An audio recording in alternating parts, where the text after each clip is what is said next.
नमस्कार, मैं हूं अर्चित और आपका स्वागत है एक्सेस भारत में। तो चलते हैं आज की मुख्य खबर की ओर। जैसा कि आप सभी जानते हैं कि उत्तर प्रदेश में एक बार फिर भाजपा सरकार ने अपनी पूर्ण बहुमत की सरकार बना ली है, जिसके बाद से ही जगह जगह बधाइयों का तांता लगा हुआ है, जिसको लेकर 12 मार्च को उत्तर प्रदेश के डिप्टी सीएम दिनेश शर्मा का कानपुर देहात दौरा हुआ था, जिस पर नेशनल हाईवे में बने हाईवे पॉइंट होटल में मीडिया से मुखातिब होते हुए मीडिया के कई सवालों के जवाब को देते हुए देखा गया था।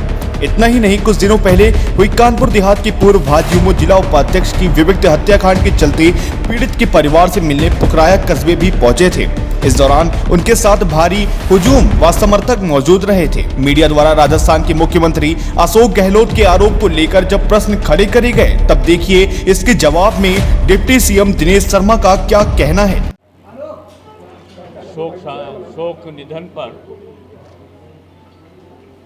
वहाँ पर मिलने जा रहे हैं। पूरे प्रदेश में भारतीय जनता पार्टी का भारी बहुमत से, प्रचंड बहुमत से भारतीय जनता पार्टी की एक बार फिर से सरकार बनी है और जनता ने माननीय प्रधानमंत्री जी और माननीय मुख्यमंत्री जी के सफल नेतृत्व को एक बार पुनः सराहा है और अपना विश्वास व्यक्त किया है।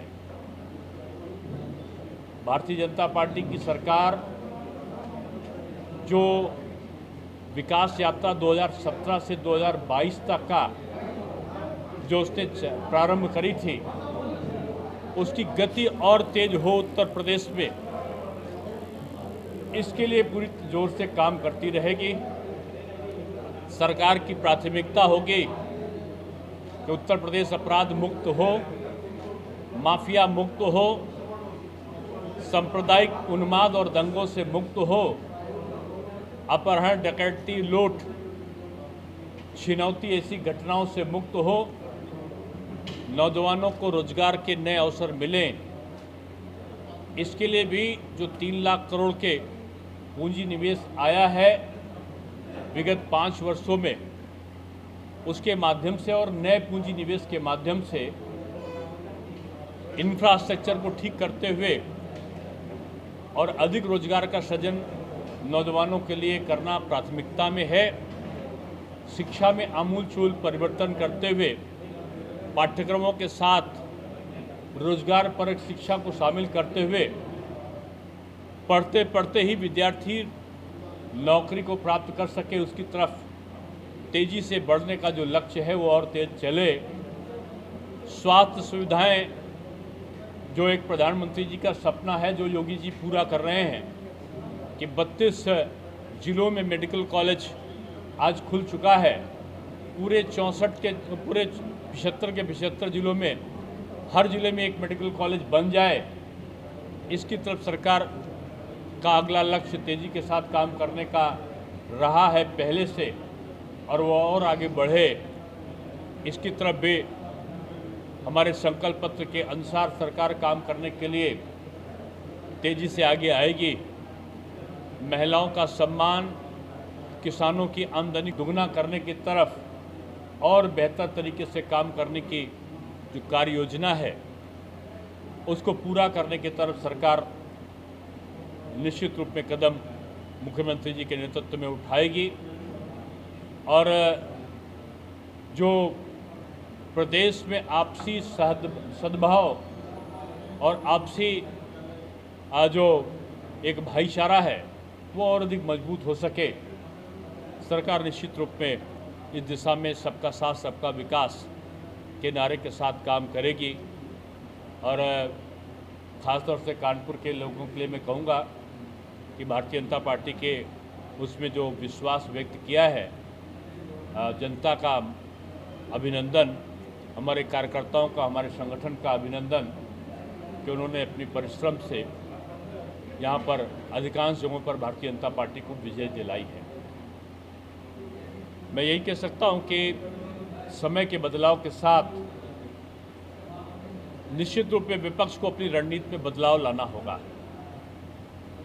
आज कांग्रेस एक राष्ट्रीय पार्टी न रह के आज वो एक क्षेत्रीय पार्टी से भी पीछे है। आज कांग्रेस के 2 और बहुजन समाज पार्टी के 1 विधायक है। बीजेपी के सहयोगी दल उनसे बड़े हैं और कहना तो नहीं चाहिए, लेकिन अधिकांश प्रत्याशियों की जमानतें जब्त हुई हैं, चाहे वो बसपा हो, चाहे वो कांग्रेस हो, या वो आरएलडी हो, या समाजवादी पार्टी हो।